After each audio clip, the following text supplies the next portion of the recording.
Captain Khan Subail bin Rafiq ছিলেন 2009 সালে যে বিডিআর হত্যাকাণ্ড, বিডিআর জেনোসাইড হয়েছিল, সেই গণহত্যা তদন্তের একজন সমন্বয়কারী। 2009 সালের 14 অক্টোবর ক্যাপ্টেন খান সুবাইল বিন রফিক যান তৎকালীন প্রধানমন্ত্রী শেখ হাসিনার কার্যালয়ে। তার সাথে ছিলেন ওই সময় বিজিবির, বর্তমান বিজিবির, সে সময়কার বিডিআর এর মহাপরিচালক মেজর জেনারেল মইনুল হোসেন। খান সুবাইল বিন রফিক বলেন, আমি যখন প্রধানমন্ত্রী শেখ হাসিনার কাছে এই বিডিআর গণহত্যার তদন্ত রিপোর্ট পেশ করি, তখন তিনি সেই তদন্ত রিপোর্টটি ছুঁড়ে ফেলে দেন এবং বলেন, কি আবোল তাবোল রিপোর্ট নিয়ে এসেছ, তোমাদেরকে যেভাবে ইনস্ট্রাকশন দিয়েছি সেভাবে কাজ করো নাই কেন? যেভাবে ইনস্ট্রাকশন দিয়েছি অনটোটো সেইভাবে কাজ করে নিয়ে আসো। খান সুবাইল বিন রফিক বলেন, এরপরে আমরা সেখান থেকে বের হয়ে আসি এবং মেজর জেনারেল মইনুল হোসেন তাকে নির্দেশনা দিয়ে বলেন যে এই তদন্ত রিপোর্টে কোনো রাজনৈতিক ব্যক্তিবর্গের নাম আনা যাবে না। পুলিশ তদন্ত করে যে রিপোর্ট দেবে, শুধুমাত্র সেই রিপোর্টের উপর ভিত্তি করে আমাদের তদন্ত কার্যক্রমের রিপোর্ট প্রস্তুত করতে হবে। আর্মি বা র্যাবের যে তদন্ত রিপোর্টের যে প্রতিবেদন, তাদের যে ফলাফল, সেটি আনা যাবে না আমাদের এই রিপোর্টে। ক্যাপ্টেন খান সুবাইল বিন রফিক বলেন, এরপর 19 অক্টোবর আবার আমাদেরকে প্রধানমন্ত্রীর কার্যালয়ে ডেকে পাঠানো হয় এবং আমি সেই হত্যাকাণ্ডের তদন্ত রিপোর্ট সেখানে নিয়ে যাই। কিন্তু প্রধানমন্ত্রী আগে যে নির্দেশনা এবং মেজর জেনারেল মইনুল হোসেনের যে নির্দেশনা, তার কোনোটি তিনি ফলো করেননি এবং অর্থাৎ সেই আগের রিপোর্ট তিনি কোনো পরিবর্তন না করে হুবহু আবার সেই একই রিপোর্ট তিনি প্রধানমন্ত্রীর সামনে দাখিল করেন, প্রধানমন্ত্রীর কাছে, 19 অক্টোবর 2009। এই রিপোর্ট পেয়ে প্রধানমন্ত্রী তাকে বলেন যে হাউ ডেয়ার ইউ আর। ক্যাপ্টেন খান সুবাইল বিন রফিক বলেন সময় প্রায় কাঁদতে কাঁদতে যে আমি প্রধানমন্ত্রীকে একটি জবাব দিয়েছিলাম, সেটি হলো আমি আমার ভাইদের রক্তের সাথে বেইমানি করতে পারবো না। এই বলে তারা সেখান থেকে বের হয়ে আসেন, তাদেরকে চলে যেতে বলা হয়। ক্যাপ্টেন খান সুবাইল বিন রফিক এরপর কান্না জড়িত অবস্থায় বলেন যে এরপর তাকে পিলখানা থেকে চোখ বেঁধে তাকে তুলে নিয়ে যাওয়া হয়। 361 দিন তিনি এই আর্মির যে গোয়েন্দা সংস্থা ডিজিএফআই, সেখানে ছিলেন। আয়নাঘর, অর্থাৎ ওই যে আয়নাঘর, এই আয়নাঘরের সূচনা সেই সময় থেকে, এবং এরপর আরো 5 বছর তিনি বন্দী ছিলেন। বন্দী থেকে মুক্তি পেয়ে তিনি দেশেও থাকতে পারেননি, মালয়েশিয়ায় চলে যান। মালয়েশিয়া থেকে ক্যাপ্টেন খান সুবাইল বিন রফিক গত 2 দিন আগে চ্যানেল আইয়ের 3য় মাত্রায়, জিল্লুর রহমানের যে 3য় মাত্রা, সেখানে একটি 3য় মাত্রা অনুষ্ঠান প্রচারিত হয়েছে 2 দিন আগে। সেখানে তিনি যোগ দিয়েছিলেন এই 3য় মাত্রার অনুষ্ঠানে। মালয়েশিয়া থেকে ক্যাপ্টেন খান জুবাইল বিন রফিক এই তৃতীয় মাত্রার কাছে আমি যে কথাগুলো বললাম, তৃতীয় মাত্রার কাছে এই ক্যাপ্টেন সুবাইল এই কথাগুলো বললেন। ক্যাপ্টেন খান বলেন যে 2009 সালে যখন বিডিআর বিদ্রোহের ঘটনা ঘটে 25 ফেব্রুয়ারি, সেদিন তিনি MIST-তে একটি ইঞ্জিনিয়ারিং কোর্স করা অবস্থায় ছিলেন এবং তিনি যখন সকাল 8টার দিকে সেই পিলখানা থেকে তার সহকর্মী ব্রাদারদের থেকে টেলিফোন পান তাদেরকে উদ্ধারের জন্য, তখন তিনি উদ্ধারের জন্য সেখান থেকে বের হয়ে আসেন। ঊর্ধ্বতন কর্মকর্তাদের আদেশ অমান্য করে এবং ঊর্ধ্বতন কর্মকর্তাদের আদেশ অমান্য করে তিনি সহ আরো 7-8 জন ক্যাপ্টেন তখন এই বিডিআর গেটের কাছে চলে গিয়েছিলেন অস্ত্রসহ সেখানে প্রবেশ করার জন্য। কিন্তু তিনি বলেছেন যে তিনি যেহেতু পিলখানায় কখনো এর আগে দায়িত্ব পালন করেন নাই, ফলে সেখানকার ভিতরের অবস্থা, লেআউট সম্পর্কে তিনি কিছু জানতেন না। এছাড়া তিনি রিইনফোর্সমেন্ট চেয়েছিলেন, সৈন্য চেয়েছিলেন, কিন্তু সেগুলোও পান নাই এবং তার ঊর্ধ্বতন কর্মকর্তারা তাকে তীব্র ভাষায়, অকথ্য ভাষায়, তিনি একজনের নাম বলেছেন ওয়াদুদ, পরবর্তীতে তিনি অবসর নিয়েছেন, লেফটেন্যান্ট জেনারেল হয়েছিলেন মনে হয়। যা হোক, তাকে তীব্র ভাষায় গালিগালাজ করে আবাহনীর মাঠে তাদেরকে নিয়ে আসেন এবং যেহেতু তিনি সাপোর্ট পান নাই, তিনি জীবনের ঝুঁকি নিয়ে তারা প্রবেশ করতে চেয়েছিলেন, তারপরও কিন্তু পারেন নাই, উপর থেকে কারো সমর্থন পান নাই। এরপর তিনি আবার 2009 সালে, এরপরে ঘটনা আছে, এরপর তিনি 2009 সালে সেপ্টেম্বর মাসে, সম্ভবত যতদূর মনে করে সেপ্টেম্বর মাসে, তিনি বলেছেন এই বিডিআর গণহত্যার তদন্তের সমন্বয়কারীর দায়িত্ব পান। আপনারা জানেন যে এই বিডিআর গণহত্যা তদন্তের জন্য 4টি সংস্থার পক্ষ থেকে আলাদা আলাদাভাবে তদন্ত কমিটি গঠন করা হয়েছিল তদন্তের জন্য। পুলিশের পক্ষ থেকে তদন্তের দায়িত্বে ছিলেন আব্দুল কাহার আকন্দ এবং মনির, ওই যে ডিবির হারুনের আগে যে মনির, এই যে কেমন কেমন করে চিবিয়ে চিবিয়ে কথা বলতো, আপনাদের মনে আছে, ঠান্ডা মাথায়, সেই মনির এবং ওই কাহার আকন্দ, এই দুজন ছিল পুলিশের পক্ষ থেকে। বিডিআর এর পক্ষ থেকে তদন্তের দায়িত্বে ছিলেন দা দেন লেফটেন্যান্ট কর্নেল আজিজ, পরবর্তীতে সেনাপ্রধান আজিজ, ওই কুখ্যাত সেনাপ্রধান আজিজ, তিনি ছিলেন বিডিআর এর পক্ষ থেকে তদন্ত কমিটির প্রধান। র্যাবের পক্ষ থেকেও একটি হয়েছিল তদন্ত কমিটি এবং আর্মির পক্ষ থেকে যে তদন্ত কমিটি হয়েছিল তার দায়িত্বে ছিলেন বর্তমানে যে স্বরাষ্ট্র উপদেষ্টা লেফটেন্যান্ট জেনারেল অবসরপ্রাপ্ত জাহাঙ্গীর আলম চৌধুরী। এবং খান সুবাইল বলেন তিনি যখন সমন্বয়কের দায়িত্ব পেলেন, যেহেতু 4টি সংস্থা থেকে করা হচ্ছে, এর একজন সমন্বয়কের একটি দায়িত্ব দেওয়া হয় তাকে, ক্যাপ্টেন, এবং তিনি বলেন যে এই সমন্বয়কের দায়িত্ব পাওয়ার পর এই হত্যাকাণ্ডের অনেক প্রমাণ তাদের সামনে আসতে থাকে এবং তিনি অভিযোগ করেন যে সেই সময় সুস্পষ্টভাবে এই তদন্ত কার্যক্রমকে প্রভাবিত করার চেষ্টা করা হয় সুস্পষ্টভাবে বিভিন্ন মহল থেকে। এবং তিনি এই জেনারেল আজিজ সহ আরো অনেকের নাম বলছেন, তারা এখনো দেশে আছেন, কেউ কেউ স্বপদে এখনো উচ্চ পদে আছেন। যাক, আপনারা শুনবেন, সেখানে নামগুলো আছে, কারা বাধা দিতে চেয়েছিল এবং কারা কারা জড়িত, তিনি অনেক জেনারেলদের সেই সময়কার নাম বলেছেন, যারা এখনো কেউ কেউ পদে আছেন।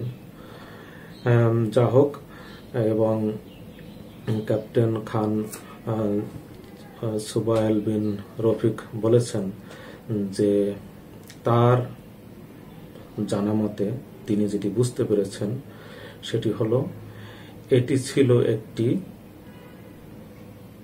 সুপরিকল্পিত ঠান্ডা মাথায় পরিচালিত গণহত্যা। তিনি বলেছেন এটি কোনো অবস্থাতেই বিডিআর বিদ্রোহ ছিল না, এটি ছিল একটি ঠান্ডা মাথায়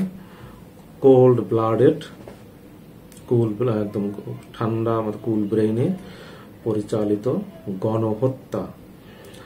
বাংলাদেশে যারা জাতীয়তাবাদী, দেশপ্রেমিক, সামরিক বেসামরিক যে সর্বত্র যে দেশপ্রেমিক যে শক্তি, তাদেরকে ধ্বংস করে দেয়া এবং বাংলাদেশে ভারতের আধিপত্য প্রভুত্ব প্রতিষ্ঠা এবং বাংলাদেশকে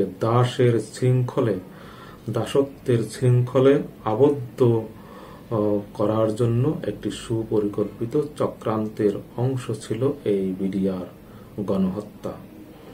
তিনি বলেন যে তিনি জানতে পারেন এই তদন্তের মাধ্যমে যে 2008 সালের ডিসেম্বর মাস থেকে, অর্থাৎ 3 মাস আগে থেকেই এই পরিকল্পনা বাস্তবায়নের কার্যক্রম শুরু হয় এবং কমপক্ষে 50 জন বিডিআর সৈনিক বিভিন্ন সময় সামরিক, বেসামরিক, রাজনৈতিক এবং অরাজনৈতিক লোকজনের সঙ্গে বৈঠক করেছে, কথাবার্তা বলেছে। এবং তিনি বলেছেন এটি যে আর্মির গোয়েন্দা সংস্থা ডিজিএফআই এবং বিডিআর এর গোয়েন্দা সংস্থা এবং রাষ্ট্রের অন্যান্য গোয়েন্দা সংস্থা জানতে পারেনি, তিনি তা বিশ্বাস করেন না। তিনি বলেছেন এটি হতেই পারে না যে তারা এটি জানতে পারবে না। এইভাবে 3 মাস ধরে একটি কাজ ষড়যন্ত্র চলছে বাস্তবায়নের এত বড়। এবং তিনি আরো বলেছেন যে 2008 সালের সেই ডিসেম্বর মাস থেকে পিলখানার ভিতরে জুমার নামাজে অংশ নিতেন একজন রাজনৈতিক নেতা, ওই এলাকার পরবর্তীতে এমপি। সেই এমপি প্রতি জুমার নামাজের পর প্রায় 1-1.5 ঘন্টা বিডিআর সৈনিকদের সাথে আলোচনা করতেন এবং পরবর্তীতে তার সাথে আরো একজন ওই এলাকার নেতা, এই দুই নেতা যুক্ত হন এবং তারা ওই বিডিআর হত্যাকাণ্ডের সাথে জড়িত, চক্রান্তের সাথে জড়িত হিসাবে তিনি অভিযোগ করেছেন। এই সময় তাদের বাসায়ও একটি মিটিং হয়েছিল। সেই মিটিং এ একজন বলেছিল যে বেশি মারার দরকার নাই।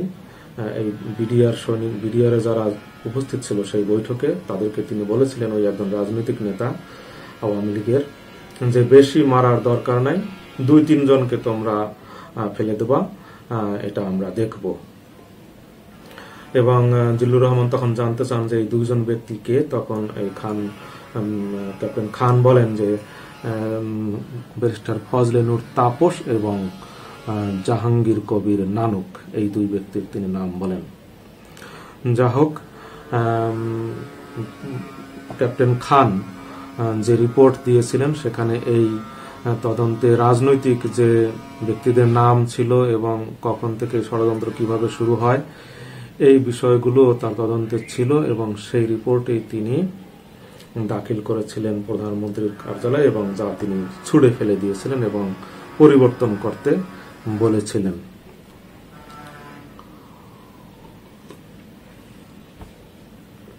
এবং এরপরে তিনি সেটি পরিবর্তন না করায় তার পরিণতি কি হয়েছিল সেটি শুরুতেই বললাম, যে তাকে তুলে নিয়ে যাওয়া হয়েছিল, আয়নাঘরে রাখা হয়েছিল এবং বন্দী রাখা হয়েছিল 5 বছর পর। এরপরে প্রথমে 361 দিন আয়নাঘর এবং ওই অনুষ্ঠানে উপস্থিত সাংবাদিক, আল জাজিরার অনুসন্ধানী টিমের সদস্য, অনুসন্ধানী সাংবাদিক জুলকারনাইন সায়েম, তিনি উপস্থিত ছিলেন এবং তিনি বললেন যে ওই তখন থেকেই আয়নাঘরের সূচনা, অর্থাৎ এই ক্যাপ্টেন খান কে গ্রেপ্তারের মধ্য দিয়ে। এবং ক্যাপ্টেন খান বললেন যে ওই বিডিআর হত্যাকাণ্ড ঘটনা জানতো এবং তাদেরকে যারা সেই সময় আর্মিকে অপারেশন করতে দেয়নি, অপারেশনে বাধা দিয়েছে, তাদের নাম তিনি অনেকের নাম স্পষ্টভাবে বলেছেন। এই জেনারেল আজিজ, তারপরে জেনারেল এই যে জিয়া, বর্তমানে গ্রেপ্তার হয়েছে জিয়াউল হাসান,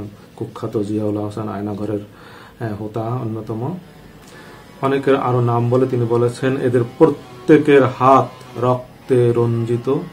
এবং তিনি বলেছেন এই যে আর্মিকে যে ধ্বংস, আর্মিকে যে এই কলঙ্ক, এই যে আয়নাঘর, গুম, খুন, হত্যা, নির্যাতন এবং এর অন্যতম মাস্টার মাইন্ড হলেন এই শেখ হাসিনার সামরিক উপদেষ্টা জেনারেল তারেক সিদ্দিকী, কুখ্যাত জেনারেল তারেক সিদ্দিকী। এবং ক্যাপ্টেন খান বলেছেন যে তাকে তুলে নিয়ে যাওয়া হয়েছিল, তার স্ত্রীকেও তুলে নিয়ে যাওয়ার হুমকি দেওয়া হয়েছিল এবং তুলে নিয়ে যাওয়ার পর তার উপরে অনেক নির্যাতন করা হয়েছে।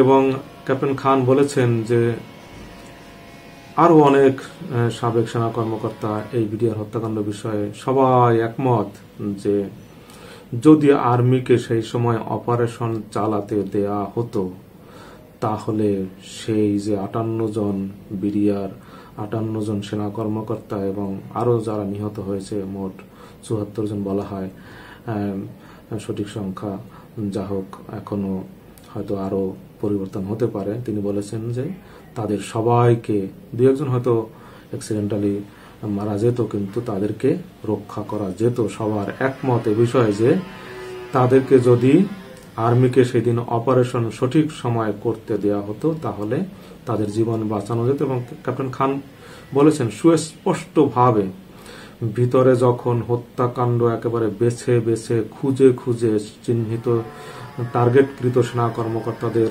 হত্যা যখন নিশ্চিত হয়েছে, তারপরে সেই সময় রাজনৈতিক নেতৃত্ব এবং জেনারেলরা, উচ্চপদস্থ ক্ষমতালোভী জেনারেলরা যখন এটি নিশ্চিত করা হয়েছে যে ভিতরে চিহ্নিতদের হত্যা করা হয়েছে, পরিকল্পিতভাবে হত্যা মিশন বাস্তবায়ন শেষ হয়েছে, তারপরে আর্মিকে সেখানে যাওয়ার অনুমতি দেওয়া হয়েছে লাশ উদ্ধারের জন্য, তাদের বাঁচানোর জন্য তাদেরকে সেখানে প্রবেশ করতে দেওয়া হয়নি। অর্থাৎ হত্যা নিশ্চিত করার পর তাদেরকে সেখানে ঢুকানো হয়েছে।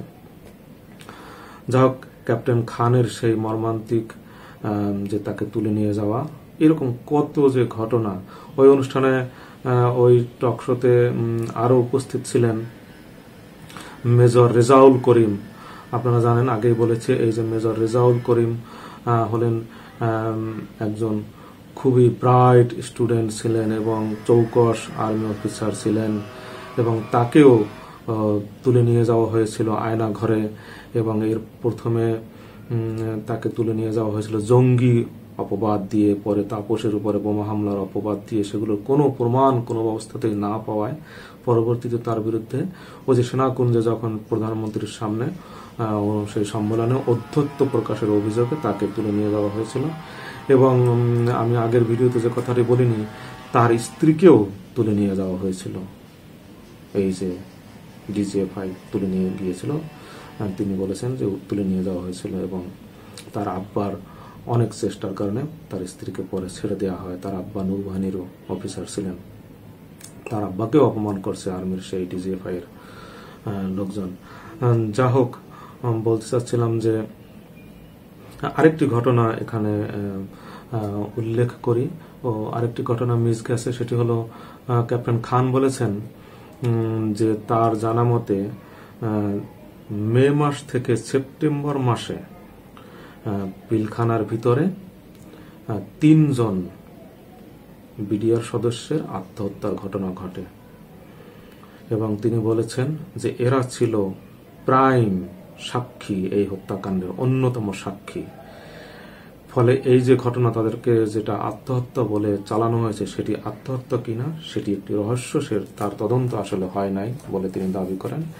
এবং তার কথা যেটি বোঝা যায় যে সাক্ষী হওয়ার কারণে তাদেরকে হয়তো মেরে ফেলা হতে পারে, আমাদের অনুমান তার কথা থেকে যেটি বোঝা গেল। এবং ওই অনুষ্ঠানে মেজর রেজাউল করিম একই ধরনের আরেকটি অভিযোগ করেছেন যে সেই সময় জিয়াউল আহসান, এই যে কুখ্যাত জিয়াউল আহসানের নেতৃত্বে একটি ইন্টারোগেশন সেল ছিল, মনে হয় র্যাবের পক্ষ থেকে তার যে দায়িত্ব ছিল তদন্ত কমিটি, যে ইন্টারোগেশন সেল ছিল, সেইখানে 33 জন বিডিআর সৈন্যের হত্যার একটি অভিযোগ রয়েছে, যে তাদেরকে জিজ্ঞাসাবাদের নামে নিয়ে যাওয়া হয়েছিল কিন্তু পরবর্তীতে তাদের ডেড বডি ফেরত দেওয়া হয়। 43 জন, 43। এইখানে আরেকটি ঘটনা বললেই এই ঘটনার যোগসাজশ, 3টি ঘটনার মানে মেলানো যাবে। আরো কত ঘটনা আছে, আমি এখানে আরেকটি ঘটনা বলতে চাই। সেটি হলো মনির হোসেন নামে 2500-এর মনির হোসেন, নারায়ণগঞ্জের 2500-এর তার বাড়ি। তিনি ছিলেন বিডিআর এর গোয়েন্দা বিভাগে কর্মরত। মনির হোসেন বিডিআর সদস্য, সাধারণ একজন সদস্য। ওই বিডিআর হত্যাকাণ্ডের পর তিনি বাড়িতে পালিয়ে যান। একটি টেলিভিশন রিপোর্টে দেখেছি, দেশ টিভি মনে হয়, দেশ টিভি, হ্যাঁ, দেখলাম যে মনির পালিয়ে যাওয়ার পরে বাড়িতে গিয়ে অবস্থান করেন এবং মনিরকে একসময় বিডিআর থেকে ফোন করে বলা হয় যে তোমাকে সাধারণ ক্ষমা ঘোষণা করা হয়েছে, তুমি এসে কাজে যোগ দাও। মনির এরপর কাজে যোগ দেয় এবং মনির কাজে যোগ দেওয়ার পর 17 দিনের মাথায় মনিরের লাশের সন্ধান পায় ঢাকা মেডিকেল কলেজ হাসপাতালে মর্গে তার পরিবারের সদস্যরা। এবং মনিরের মা এবং বাবা ক্যামেরার সামনে কেঁদে কেঁদে বলেছেন যে, মনিরের বাবা বলেছেন যে তিনি এই তার ছেলের হত্যার পর পিলখানায় গিয়েছিলেন বেশ কয়েকবার এবং বিডিআর এর অন্য সদস্যরা তাকে বলেছেন যে 3 জন আর্মি তাকে ধরে মেরে ফেলেছে। এবং মনিরের আব্বা বলেছেন যে মনির বাড়িতে এসে পালিয়ে এসে তাকে বলেছিল যে তিনি এই পিলখানার অনেক হত্যাকাণ্ড সামনে থেকে দেখেছেন দাঁড়িয়ে দাঁড়িয়ে। তিনি গোয়েন্দা ছিলেন এবং তিনি এই বিদ্রোহে অংশগ্রহণ করেন নাই, কিন্তু তিনি অনেক হত্যাকাণ্ড দেখেছেন। তার সামনে অনেক হত্যাকাণ্ডের ঘটনা ঘটেছে, 40-50 ফিট দূর থেকেও তিনি অনেক হত্যাকাণ্ড দেখেছেন সেই সময়। এবং মনিরের বাবার দাবি যে সেই ঘটনার সাক্ষী হওয়ার কারণে হয়তো তাকে মেরে ফেলা হয়েছে। এবং তিনি বলেছেন তিনি ছিলেন বিএনপি পন্থী এবং বিডিআর এর অন্য সদস্যরা তার মনিরের বাবাকে বলেছেন সে যখন পিলখানায় গেছে যে বিএনপি করার কারণে, বিএনপি মতাবলম্বী হওয়ার কারণে তাকে মেরে ফেলা হয়েছে এবং সে এই ঘটনার একজন অন্যতম সাক্ষী ছিল। এবং আপনারা জানেন যে এই বিডিআর হত্যাকাণ্ডের বিচার হয়েছিল একটা কথিত, জানি না সে কি বিচার হয়েছিল, সে বিষয়ে এখন হয়তো বের হয়ে আসবে। অনেক এরকম আমরা শুনেছি যে অনেক বিডিআর পরবর্তীতে মারা গেছে বিভিন্নভাবে, তাদেরকে জেল দেওয়া হয়েছে।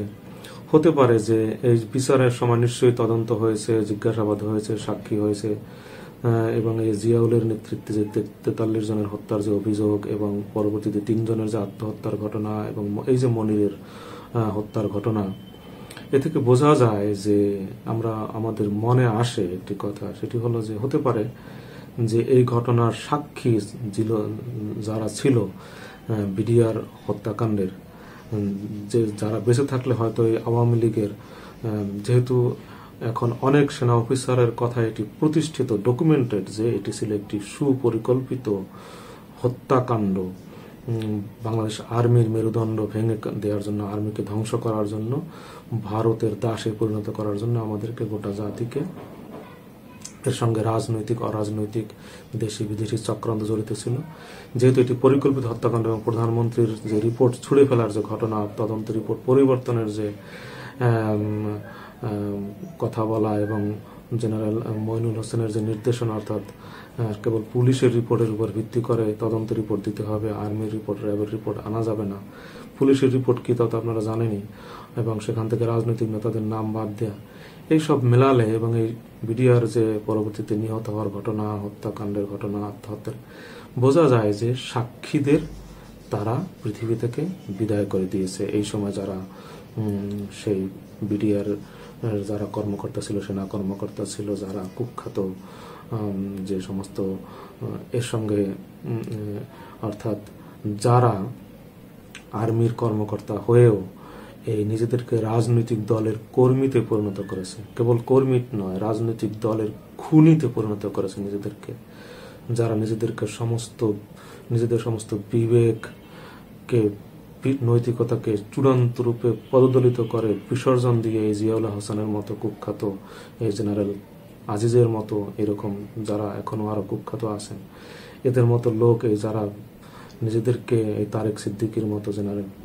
বিবেককে, সমস্ত নীতি নৈতিকতাকে পরিহার করে, পায়ে দমন করে যারা দানবে পরিণত করেছে নিজেদেরকে, রাজনৈতিক দলের ভাড়াটিয়া খুনি হিসেবে যারা নিজেদেরকে প্রতিষ্ঠিত করেছে, দানব হায়নায় পরিণত করেছে, আর্মির পোশাক পরে আর্মির মান মর্যাদাকে যারা ধুলায় মিশিয়ে দিয়েছে, আর্মিকে যারা ধ্বংসের ষড়যন্ত্রের সঙ্গে যারা জড়িত, এবং এসে আর্মির পোশাক পরে আর্মিকে যারা কলঙ্কিত করেছে, নিজেদেরকে এইভাবে পৈশাচিক দানবীয় খুনিতে পরিণত করেছে, আয়নাঘর যারা তৈরি করেছে গুম খুনের সঙ্গে জড়িত, এবং এরাই ওই সময়ে যারা অপারেশন করতে দেয় নাই, অপারেশনে বাধা দিয়েছে, এবং পরবর্তীতে সরকারের কথা মতো যারা অনেক আলামত ডকুমেন্ট ধ্বংস করে ফেলেছে, গোপন করেছে, তারা হতে পারে এই মনির হত্যাকাণ্ড, 3 জনের আত্মহত্যা, জিয়াউল হাসানের নেতৃত্বে যে 43 জনের হত্যার অভিযোগ বিডিআর, এ থেকে বোঝা যায় যে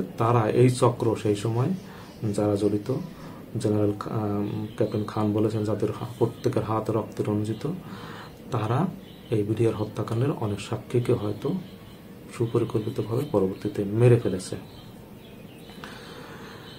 এই যে বিডিআর হত্যাকাণ্ড নিয়ে এখন captain Suman Ahmed, captain major Rezaul Karim, captain Shahnaz সহ আরো এখন যে রেজান হাসিনুর, তারপরে আরো যারা এখন একেবারে মুখ খুলছেন, যারা এতদিন যাদের মুখ বন্ধ ছিল, মুখ খোলার কোনো পরিবেশ ছিল না, যাদের জীবন বিপন্ন, দেশ ছাড়তে বাধ্য হয়েছেন, এই সমস্ত যারা এখন একেবারে যে কথাগুলো বলছেন, এই একই ধরনের অভিযোগ, অর্থাৎ সেই বিডিআর হত্যাকাণ্ডে যে ভারতের জড়িত থাকার যে অভিযোগ, ভারতীয় সেখানে কিলিং টিমের অংশগ্রহণ, এবং এর সঙ্গে সেই সময় রাজনৈতিক শেখ হাসিনার আওয়ামী লীগের শেখ হাসিনার এটি জানতো, সেই সময় তারেক সিদ্দিকী সহ জেনারেলরা, উচ্চপদস্থ কর্মকর্তারা যে এটি জানতো, এবং এর সঙ্গে এই যে নানক, আজম এবং তাপস এদের জড়িত থাকার বিষয়, এই বিষয়গুলো আমরা অল্প অল্প করে অনেক আগে থেকে শুনে আসছি। সেই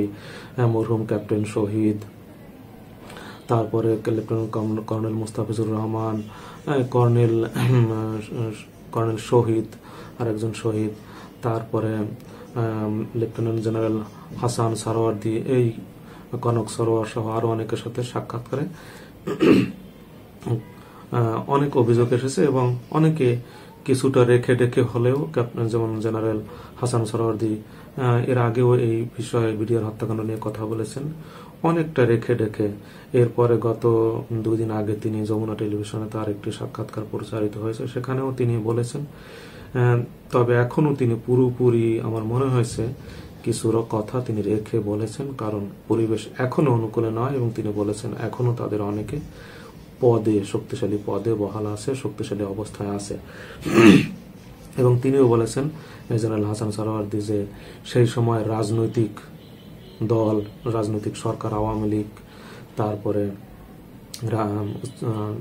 সেই আওয়ামী লীগের নেতারা যাদের নাম আমরা পরে জানতে পেরেছি অনেকের মুখে, ফজলে নূর তাপস, জাহাঙ্গীর কবির নানক এবং মির্জা আজম যুবলীগের, এই নামগুলো তো অনেক দিন থেকে ঘোরাঘুরি করছে সবার মুখে মুখে। যাক, লেফটেন্যান্ট জেনারেল চৌধুরী হাসান সারোয়ার্দী বলেছেন যে এই ঘটনার সঙ্গে সেই সময়ের সরকারের দলের নেতৃবৃন্দ এবং ভারতও জড়িত ছিল।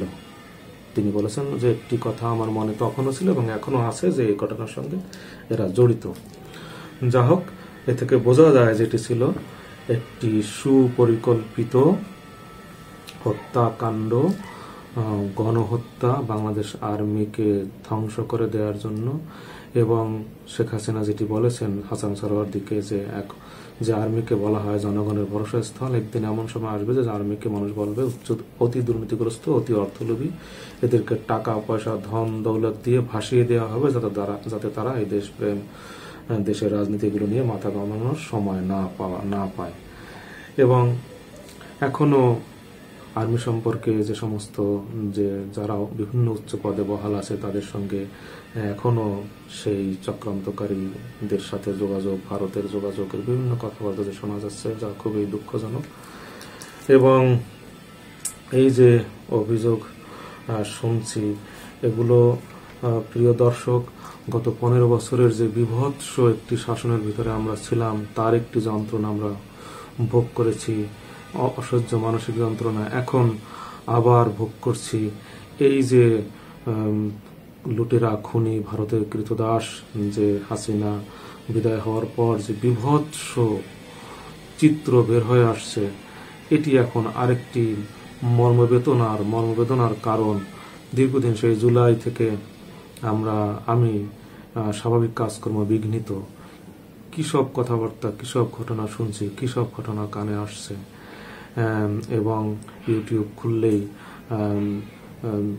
অনলাইন খুললেই যা দেখতে পাচ্ছি, যা শুনতে পাচ্ছি, তাতে আসলে স্বাভাবিক থাকা যায় না। বন্যা চলে গেলে, বড় বন্যা সাইক্লোন চলে গেলে যেরকম বিভৎস একটি রূপ, ভয়ঙ্কর রূপ সামনে আসে, পশু পাখির মরা পশু পাখির লাশ, যেরকম বাতাসে যে লাশের গন্ধ, সেই যে বিভৎস চিত্র, সেইরকম একটি চিত্র, সেইরকম এখন যেন বাতাসে লাশের গন্ধ, আমরা নিঃশ্বাস নিতে পারছি না। চারদিকে যে সমস্ত বিভৎস, সেই 15 বছরের দুঃশাসনের যে বিভৎস শাসনের যে সমস্ত লোমহর্ষক ঘটনা আমাদের সামনে হাজির হচ্ছে, তাতে আসলে বাতাসে লাশের গন্ধ, আমাদের নিঃশ্বাস বন্ধ হয়ে যাচ্ছে। আমরা আসলে আবার নতুন করে অন্য ধরনের একটি অসুস্থতা, ট্রমাটাইজড হয়ে যাচ্ছে এই সমস্ত ঘটনা দেখতে দেখতে, শুনতে শুনতে। প্রিয় দর্শক, আল্লাহর কাছে দোয়া করি, হে আল্লাহ, আমাদেরকে এই যে এত পৈশাচিক দানবীয় জুলুম যারা করলো, এইভাবে বাংলাদেশের সমস্ত প্রতিষ্ঠানকে যারা ধ্বংস করলো, এবং ক্ষমতায় থাকার জন্য, এবং কেন হাসিনা ক্ষমতা থেকে যেতে চায় না, যে কোনো মূল্যে হাজার হাজার লাখ লাখ মানুষকে মেরেও কেন ক্ষমতায় থাকতে চেয়েছিল, তা তো এখন পরিষ্কার যে তারা ক্ষমতা থেকে গেলেই তো তাদের এই যে পৈশাচিক 16 বছরের কর্মকাণ্ড অপকর্ম সব বের হয়ে আসবে। এই আয়নাগরের কাহিনী বের হয়ে আসবে, তারেক সিদ্দিকী আর্মিকে কিভাবে ধ্বংস করতে চেয়েছে সব বের হয়ে আসবে। এবং ক্যাপ্টেন খান ওখানে বললেন যে কি দুর্ভাগ্য যে আমাদের আর্মিতে এখন ভারত থেকে অত্যন্ত নিম্নমানের অস্ত্র আমদানি করা হয়। এবং তিনি বললেন যে ভারতীয় মর্টার থেকে মহড়া চালানোর সময়, নিম্নমানের মর্টার থেকে মহড়া চালানোর সময় একজন অফিসার এবং 2 জন সেনা নিহত হয়েছে। এই ভারতীয় মর্টার, নিম্নমানের মর্টার, এই নিম্নমানের অস্ত্র, এবং অর্থাৎ আর্মিকে কিভাবে ভারতীয়করণ করা হয়েছে, কিভাবে আওয়ামীকরণ করা হয়েছে, কিভাবে দলীয়করণ করা হয়েছে। বাংলাদেশ আর্মিকে একটি দলীয় আর্মিতে পরিণত করা হয়েছে, দলীয় সশস্ত্র বাহিনীতে পরিণত করা হয়েছে। এবং তিনি বললেন যে নোটশিটের মাধ্যমে পদোন্নতি দেওয়া হয়, যারা তোষামত করতে পারে, ব্যক্তি পূজা করতে পারে, এগুলোই ছিল পদোন্নতির অন্যতম একটি ক্রাইটেরিয়া আর্মিতে গত 15 বছরে। প্রফেশনালিজম বলতে কিচ্ছু ছিল না। তোষামত, ব্যক্তি বন্দনা, ব্যক্তি পূজা, দলীয় আনুগত্য, এগুলো ছিল অন্যতম বিষয়।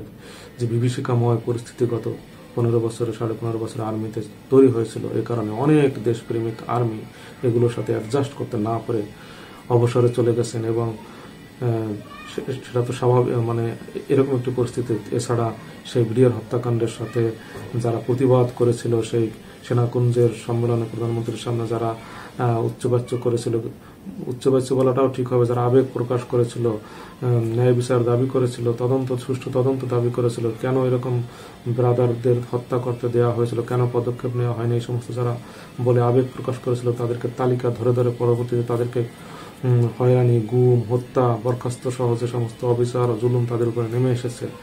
এবং এইগুলো দেখে ট্রমাটাইজড হয় কত দেশপ্রেমিক অফিসার, মেধাবী অফিসার, যে স্বেচ্ছায় পদত্যাগ করে চলে গেছে, এবং পদত্যাগের কারণও তারা সেখানে উল্লেখ করতে পারে না, ব্যক্তিগত কারণ উল্লেখ করেছে, অথচ তারা এগুলো দ্বারা ট্রমাটাইজড ছিল। এই বিচার তারা চেয়েছিল, বিচার না পেয়ে, অনিয়মের সুরাহা না পেয়ে তারা পদত্যাগ করেছিল।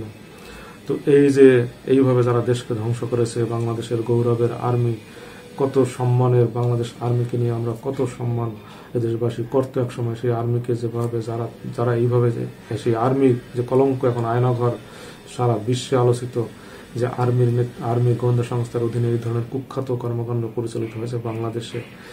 এবং